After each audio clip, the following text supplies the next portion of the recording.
মহারুদ্র বজ্র হনুমান মারুতি।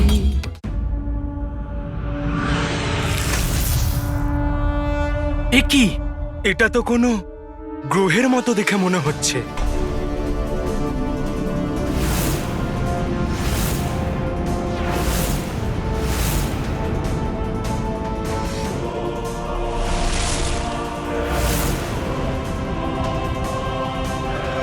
তাহলে এটাই হচ্ছে শতানন লোক,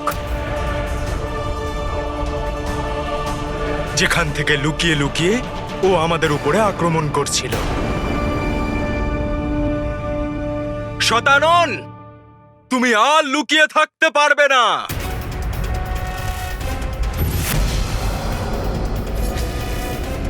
এবার তোমারই লোকে প্রভু শ্রীরামের সহিত এসে পৌঁছবে আমাদের এই বানর সেনা।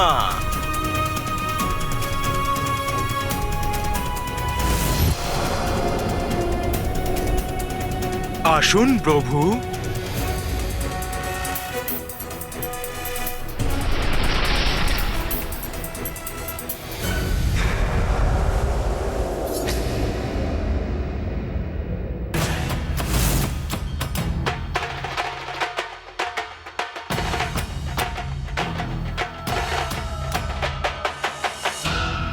হনুমান, দেখে তো পুষ্কর লোক মনে হচ্ছে।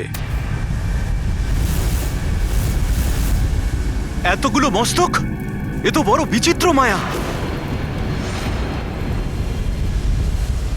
সাবধান বানর সৈন্যরা, এই মায়াবী রাক্ষস যে কোনো মুহূর্তে প্রাণঘাতী আক্রমণ করতে পারে। শতানন, তোমার এই মায়াবী লোকে প্রভু শ্রীরাম ওনার সেনা সহিত তোমার বিনাশ করতে এসেছেন। স্বাগত জানাই তোমাদের সবাইকে তোমাদের মৃত্যুর জন্য।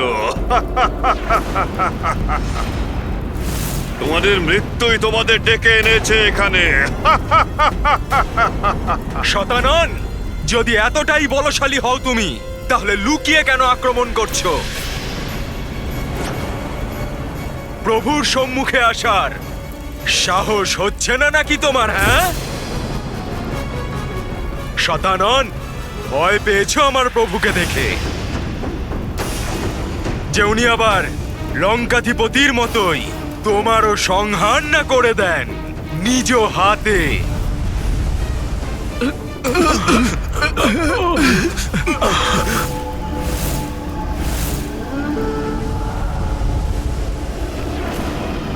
ভয় শতাননকে ভয় পায় মূর্খ বানর।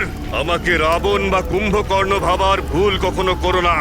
শতানন আমি।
আত্মা কেঁপে উঠবে তোমাদের সকলের, যখন আমার ক্রোধের অগ্নি তোমাদের ওপর বর্ষিত হবে। এই লোকেই তোমাদের সকলের সমাধি হবে, কারণ শতানন যাকে স্নেহ করে সেই জীবিত থাকে, আর যার ওপর ক্রোধ করে তার মৃত্যু হয়। মৃত্যু হয় তার। আমার নাম শতানন। সকলের মৃত্যুতেই আমার আনন্দ।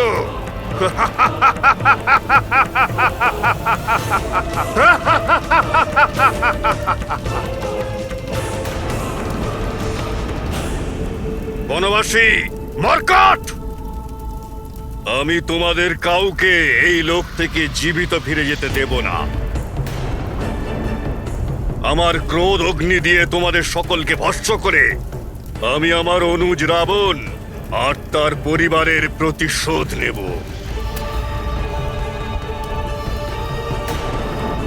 ভয়ঙ্কর প্রতিশোধ নেবে এই শতানন, ভয়ঙ্কর প্রতিশোধ।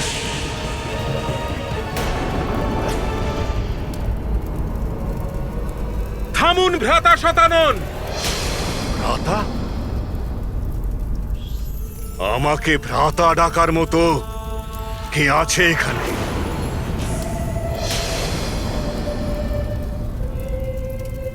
ও, ঘরের শত্রু বিভীষণ,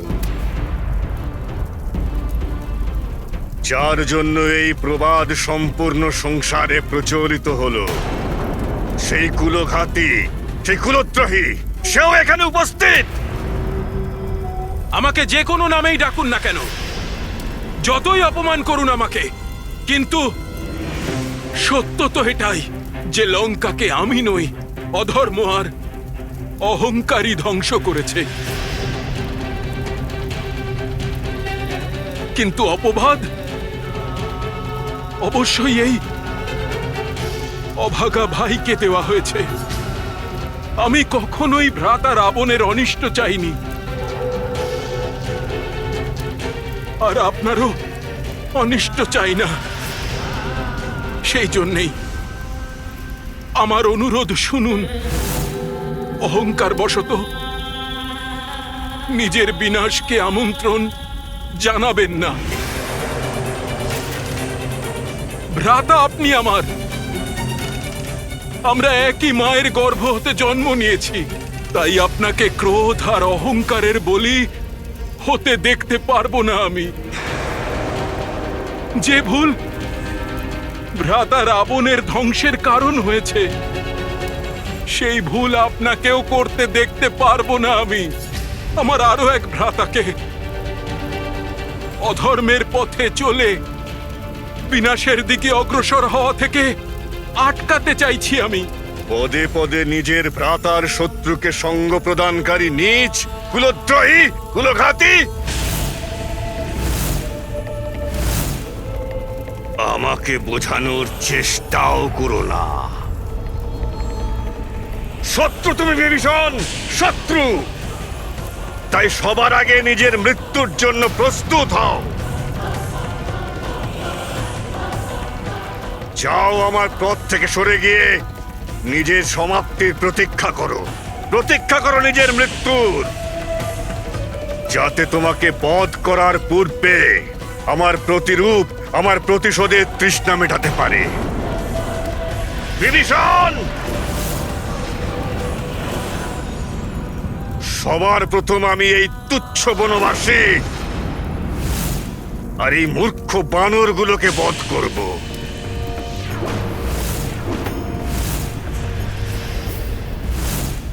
যাদের তুমি তুচ্ছ আর মূর্খ বলছো শতানন, তারাই তোমার সংহার করবে। প্রভু পুরুষোত্তম শ্রীরামের মহিমা, না তো অধর্মী রাবণ নিজের মৃত্যুর পূর্বে এটা জানতে পেরেছিল, আর না তো আমার সম্মুখে দাঁড়িয়ে থাকা মূর্খ অহংকারী শতানন রাবণ জানতে পারবে। আক্রমণ করো, ধ্বংস করে দাও এদের সকলকে।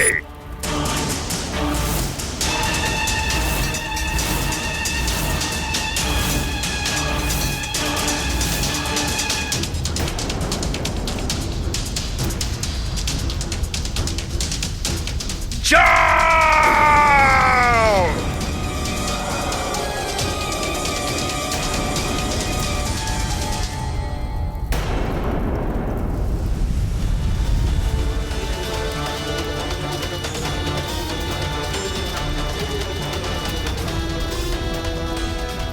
এসো রাক্ষসেরা, এসো শতাননের প্রতিরূপেরা, এসো, সতর্ক আছি আমরা। অধর্মের সেনা যতই ভয়ঙ্কর রূপ নিয়ে সম্মুখে আসুক না কেন, তাদের সর্বনাশ নিশ্চিত।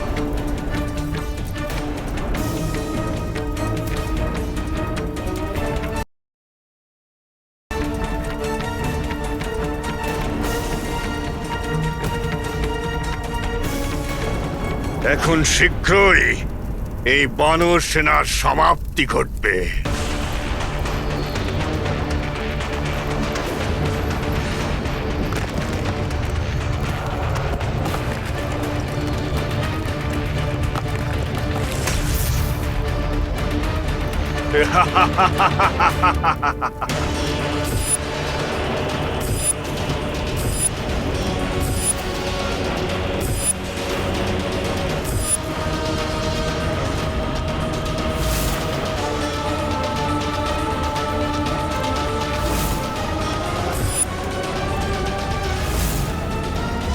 এদের সকলের হবে সংহার, পূর্ণ হবে আমার প্রতিশোধ।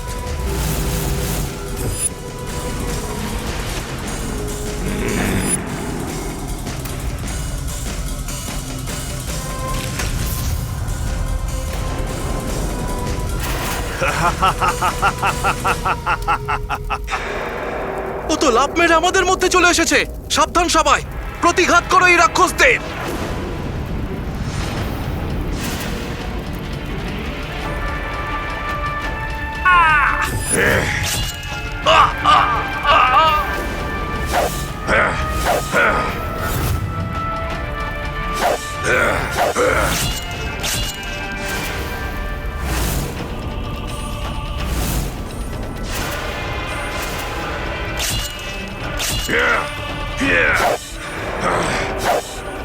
এর ভীষণ আঘাত তো আমাদের হতাহত করছে প্রভু। রক্ষা করুন, আটকান এই রাক্ষসদের। শতাননের এই মায়াবী প্রতিরূপদের যে করেই হোক আটকাতেই হবে।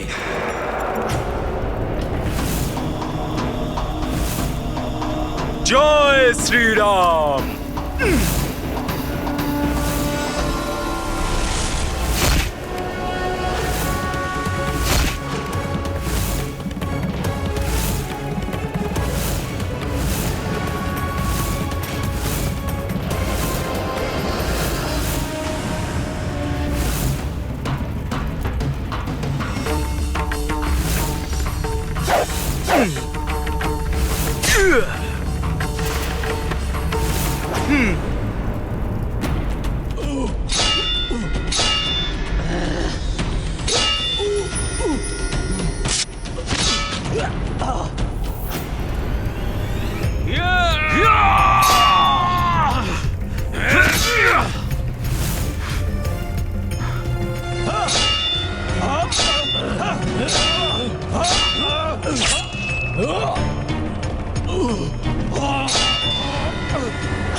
প্রভু শ্রীরামের জয়! প্রভু শ্রীরামের জয়!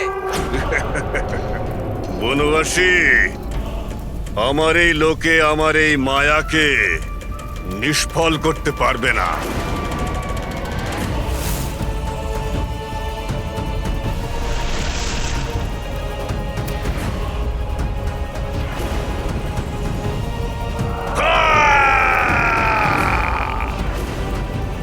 আহত হয়নি ও। ও একবার ভূপতিত হলেই আরো রাক্ষস উৎপন্ন হতে পারে। এ কেমন গভীর সংকট! নারায়ণ নারায়ণ, শতাননের লোকে ওর প্রতিরূপ কোনো আঘাতেই ক্ষতিগ্রস্ত হবে না, বরং এই প্রকারে তার সংখ্যা নিরন্তর বৃদ্ধি পেতে থাকবে।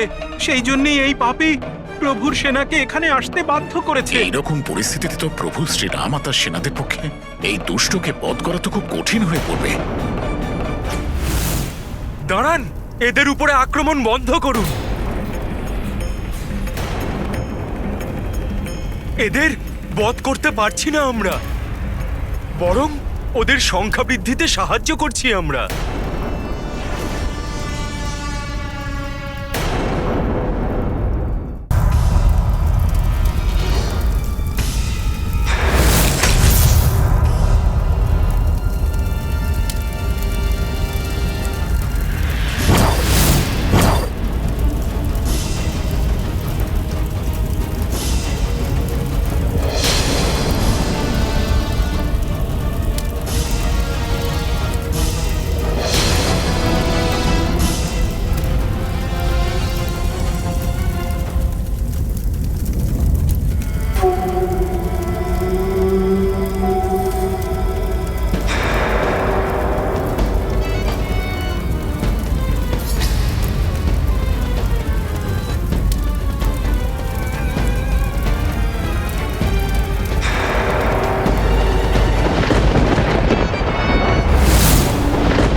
বুদ্ধিমান তুমি বানর, আমার মায়া বুঝতে পেরেছো, কিন্তু সেটাকে নিষ্ক্রিয় করার ক্ষমতা নেই তোমার। হনুমান সঠিক বলেছে, এর সংখ্যা বাড়িয়ে আমরা নিজেদেরই সংকট বাড়াচ্ছি। যেমন সিংহের আক্রমণে মৃগ অসহায় হয়ে পড়ে, তেমনি নিরুপায় অসহায় হয়ে গেছো না তোমরা? আমার মায়াবী শক্তির সম্মুখে শীঘ্রই তোমাদের মৃতদেহ এখানে শায়িত হয়ে থাকবে। এখানেই প্রজ্বলিত হবে তোমাদের সকলের চিতা। এর রক্ত প্রবাহিত না করেই আমাদের একে পরাজিত করতে হবে। কিন্তু প্রভু, এটা কিভাবে সম্ভব? রক্ত প্রবাহিত না করে এদের বধ কিভাবে করব? আর যদি এদের বধ না করতে পারি তাহলে এরা আমাদের শেষ করে ফেলবে।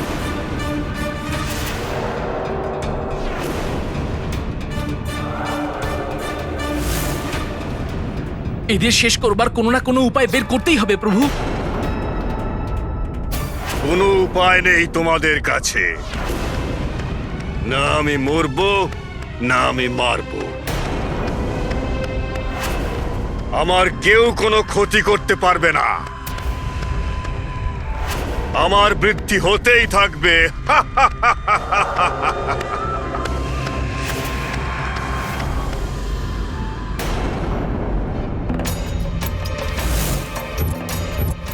প্রভু, এই বিপদ থেকে নিষ্কৃতি পাওয়ার একটা উপায় রয়েছে।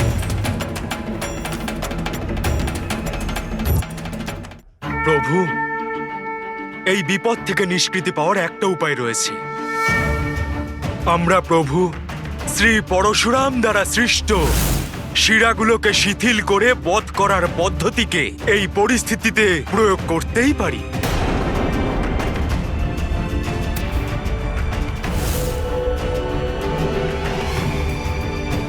আপনারা সকলে আমাকে অনুসরণ করুন।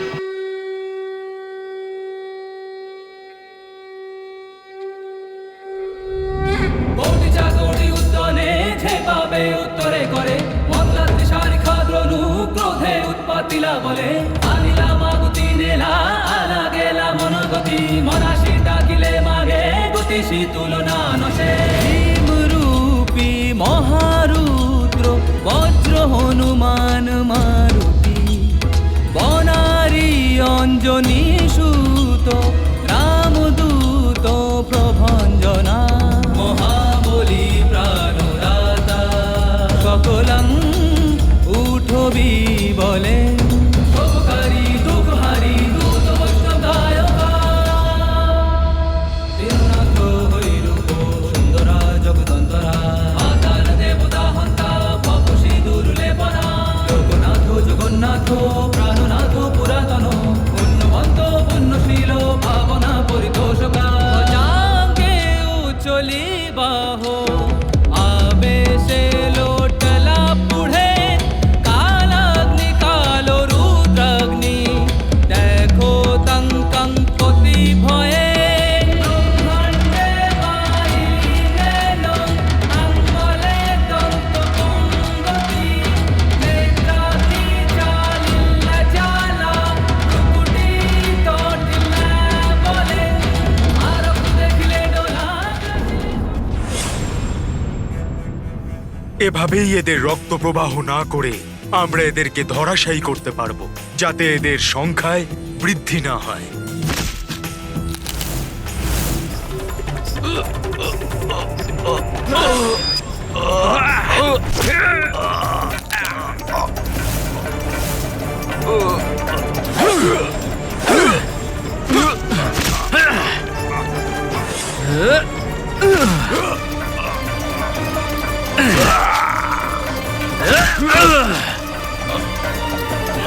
হনুমানের এই যুক্তি তো সত্যি কাজে দিচ্ছে। এই বিধি অনুযায়ী দুষ্টদের বধ করতে সক্ষম হচ্ছি আমরা। হনুমানের এই পরামর্শ অনুসারে আমিও সেরকম বাণ নিক্ষেপ করব, যাতে এই রাক্ষস ক্ষতিগ্রস্তও হবে আর রক্ত প্রবাহিতও হবে না।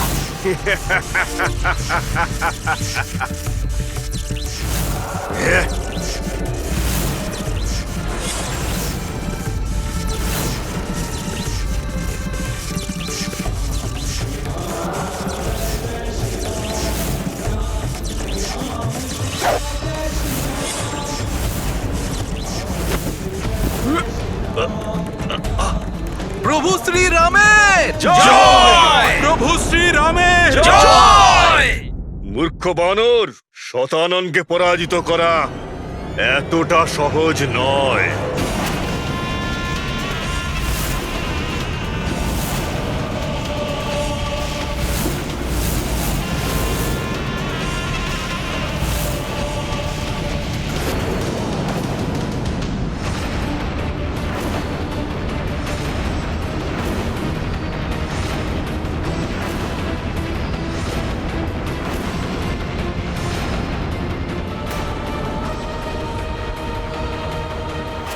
শত্রুকে কখনো দুর্বল ভাবার মতো ভুল করা উচিত নয়। শক্তির সাথে যুক্তি দিয়ে তার মুখোমুখি হওয়া উচিত। For more updates, subscribe to our channel, click the show links and enjoy watching the videos.